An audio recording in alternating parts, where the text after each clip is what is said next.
सभी ई श्रम कार्ड धारकों के लिए एक बहुत बड़ी खुशखबरी आई है।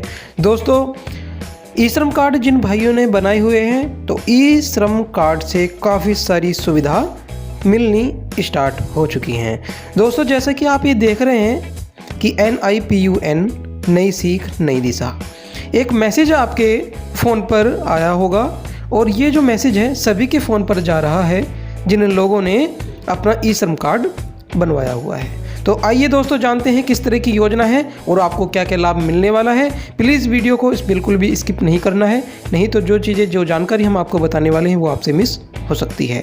तो दोस्तों, ये योजना क्या है, आइए इस योजना के बारे में जानकारी दे देते हैं। तो दोस्तों, NIPUN है national initiative for promotion of skilling निर्माण वर्कर्स के तहत स्किलिंग। तो दोस्तों, इसके तहत जो है आपको एक स्किल मिलेगी, यानी कि जब आपने ई श्रम कार्ड बनवाया होगा तब आपने कुछ अपने काम डाले होंगे, उस काम के अकॉर्डिंग ही आपको काम मिलना स्टार्ट हो गया है। जी हाँ, ये काम डायरेक्ट सरकार द्वारा दिए जा रहे हैं। Recognition of prior learning RPL और फ्रेश स्किलिंग के माध्यम से कौशल आधारित ट्रेनिंग और सर्टिफिकेशन के लिए एक पहल है। NIPUN भारत के बाहर काम करने के अवसरों सहित उज्जवल भविष्य के लिए योग्यता आधारित ट्रेनिंग और सर्टिफिकेशन प्रदान करता है। दोस्तों, काफ़ी मज़दूर भाई ऐसे हैं जो विदेश में जॉब करना चाहते हैं क्योंकि वहाँ पर अच्छा पैसा उनको मिल जाता है, यानी कि वहाँ से जब पैसा कमा करके यहाँ अपने वापस इंडिया में आते हैं तब जो पैसा होता है उनका महीने की जो अर्निंग होती है वो काफ़ी अच्छी होती है, जिससे वो अपने परिवार का जो है पालन कर लेते हैं और काफ़ी अच्छा खर्च भी निकाल लेते हैं। अब ऐसे में दोस्तों, जैसे कि जिन भाइयों ने अपना ई श्रम कार्ड बनवाया हुआ है उनको अब सरकार द्वारा ये योजना दी जा रही है। इससे क्या होगा दोस्तों, अगर आप एक बार इसमें ट्रेनिंग कर लेते हैं तब जब आप विदेश में जॉब करने के लिए जाते हैं तब आपके पास एक सर्टिफिकेट होता है और उस सर्टिफिकेट के अकॉर्डिंग आपको काम मिल जाता है। दोस्तों, जो कंस्ट्रक्शन इंडस्ट्री है काफ़ी बड़ा सेक्टर है, 2022 तक सबसे बड़ा एम्प्लॉयर बनने की ओर अग्रसर है। इसमें 7.5 करोड़ से अधिक लोग कार्यरत हैं। यह सेक्टर कुशल श्रम शक्ति की कमी से त्रस्त है। क्या है दोस्तों, इसमें कुशल व्यक्ति नहीं मिल पाते, जिस कारण से ये जो इंडस्ट्री है वो बहुत ही ढीली काम कर रही है। इसलिए इसको मजबूत करने के लिए सरकार ने ये कदम उठाया है। अकेले रियल इस्टेट और कंस्ट्रक्शन सेक्टर को अगले 10 वर्षों में 4.5 करोड़ अतिरिक्त कुशल श्रमिकों की आवश्यकता होगी। इस इंडस्ट्री को औपचारिक शिक्षा और कौशल की संस्कृति विकसित करने की आवश्यकता है।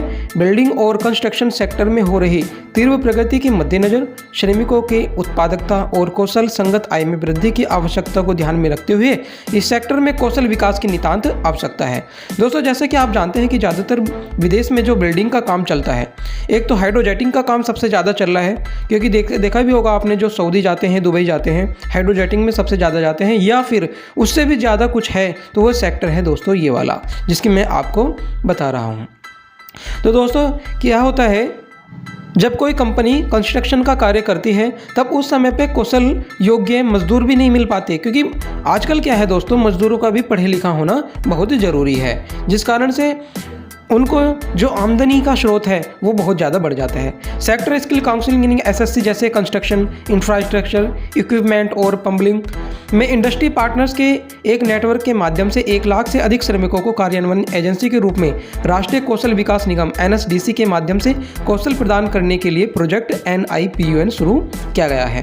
अब दोस्तों, जैसे कि आप जानते हैं कि कोई बिल्डिंग बनती है तो उसमें पेंटिंग का भी काम होता है, उसमें जो लेंटर पड़ता है उसका भी काम होता है, ठीक है। और आपने देखा भी होगा कि जब पूरी की पूरी बिल्डिंग तैयार करनी होती है तो उसमें फ़र्श के लिए अलग से मज़दूर काम करते हैं, टाइल के लिए, पत्थर बिछाने के लिए अलग से काम करते हैं, और उस बिल्डिंग में लाइट फिटिंग करने का अलग काम होता है।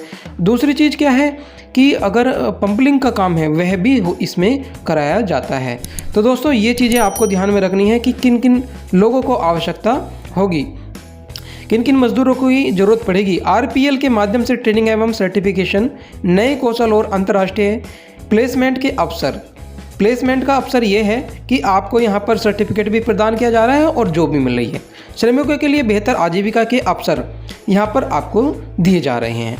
दोस्तों, ये बहुत ही बढ़िया काम होने वाला है कि मान लीजिए अगर बाहर से टेंडर आता है, विदेश से टेंडर आता है, तब आपके पास अगर ये सर्टिफिकेट है तो आपको विदेश भेजा जाएगा और आपका जो रहना खाना सब चीज़ें होती हैं वो कंपनी के अकॉर्डिंग में भी फ्री रहती हैं। तो NIPUN में कौन भाग ले सकता है? तो दोस्तों recognition of prior learning RPL कौशल संवर्धन अप स्किलिंग के लिए भारतीय राष्ट्रीय का कोई भी उम्मीदवार हो, यानी कि जो यानी कि जो भारतीय नागरिक है वो इसमें भाग ले सकता है। 18 से 45 वर्ष के बीच की जो है उम्र होनी चाहिए और जॉब रोल जिसके लिए RPL सर्टिफिकेशन वांछित है और जैसा कि सेक्टर स्किल काउंसलिंग द्वारा उन जॉब रोल के लिए निर्दिष्ट किया गया है उसमें पूर्व अनुभवी हो। यानी कि मान लीजिए आपने ई श्रम कार्ड में कंस्ट्रक्शन का कोई भी कार्य लिखवाया गया है तो उसमें आपको काम आना चाहिए, ये नहीं कि आपने काम तो लिखवा दिया लेकिन आपको आता नहीं। तो ये भी दोस्तों आपको ध्यान में रखना है। आधार कार्ड और आधार कार्ड से जुड़ा बैंक खाता रखता हो, कार्य अनुभव से संबंधित अन्य मानदंडों को पूरा करता हो जैसा कि संबंधित जॉब रोल्स के लिए सेक्टर स्किल काउंसलिंग द्वारा परिभाषित किया गया है। अब मान लीजिए कुछ बहनें हैं ऐसी जिन्होंने अपना दर्जी वाला काम लिखाया हुआ है, यानी कि टेलरिंग का काम लिखवाया हुआ है, तो आने वाले भविष्य में उनको भी लाभ मिलने वाला है। अब इस योजना के तहत आपको सर्टिफिकेट तो मिलेगा, मैं आगे बताऊंगा इसमें आपको और क्या क्या लाभ मिलने वाला है। सबसे पहले फ्रेश स्किलिंग के लिए देख लेते हैं। मान लीजिए उसको कोई किसी तरह का अनुभव ना हो तब, तो दोस्तों 15 से 45 वर्ष के बीच में आयु सीमा होनी चाहिए, आधार कार्ड और उससे आधार कार्ड से जुड़ा हुआ बैंक खाता होना चाहिए, अवार्डिंग बॉडी द्वारा परिभाषित संबंधित जॉब रोल के लिए अन्य मानदंडों को पूरा करता हो और कंस्ट्रक्शन सेक्टर में अपना करियर बनाने का इच्छुक हो। दोस्तों जैसे कि आप जानती हैं कि कंस्ट्रक्शन में अगर आप जाते हैं तो काफ़ी अच्छा करियर है इसमें और आने वाले भविष्य में ये कभी कम नहीं होने वाला है, यानी कि इसकी ग्रोथ जो है बढ़ने ही वाली है और हमेशा बढ़ती ही रहेगी, ये आपको पता ही है। ट्रेनिंग को लाभ क्या मिलने वाला है?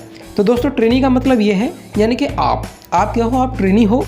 जो ट्रेनिंग करता है इसको ट्रेनिंग कहा जाता है। ऑन साइट स्किल ट्रेनिंग आपको मिलेगी। नेशनल स्किल क्वालिफिकेशन फ्रेमवर्क के अनुसार कौशल योग्यता आकलन आपको दिया जाता है। MOHUA के साथ को बोर्डेड स्किल इंडिया सर्टिफिकेशन आपको मिलता है। सर्टिफाइड वर्कर्स को कौशल बीमा 2 लाख रुपए का कवरेज मिलता है और 3 वर्ष का दुर्घटना बीमा। डिजिटल कौशल कैशलेस लेन देन, भीम ऐप, भारत QR कोड इत्यादि दिए जाते हैं। उद्यमशील स्वरोजगार के बारे में ओरिएंटेशन, EPF और BOCW की सुविधा, उत्पादक में वृद्धि, वेतन बढ़ाने की संभावना, व्यक्तिगत विकास और भी काफ़ी सारी चीज़ें आपको दी जाती हैं। अब नियोक्ता को क्या लाभ है? जो नियुक्ति करेगा उसको भी तो लाभ मिलेगा, तभी तो आपको वो जो है ट्रेनिंग पे रख रहे हैं, आपको काम पे रख रहे हैं। तो श्रमिकों को बेहतर दक्षता मिलेगी श्रमिकी की और उत्पादन में उसमें वृद्धि होगी, अनुपस्थिति में कमी होगी। इस तरीके के बहुत सारे लाभ जो हैं देखने के लिए मिलेंगे। और दोस्तों आपको इस सर्टिफिकेट से कई हज़ार का, कई लाख का ये लगा लीजिए लाभ मिलने वाला है। तो दोस्तों ऐसे ही बेहतर वीडियो के लिए आप हमारे चैनल को सब्सक्राइब जरूर करें। मिलते हैं अगले वीडियो में, तब तक के लिए जय हिंद, नमस्कार।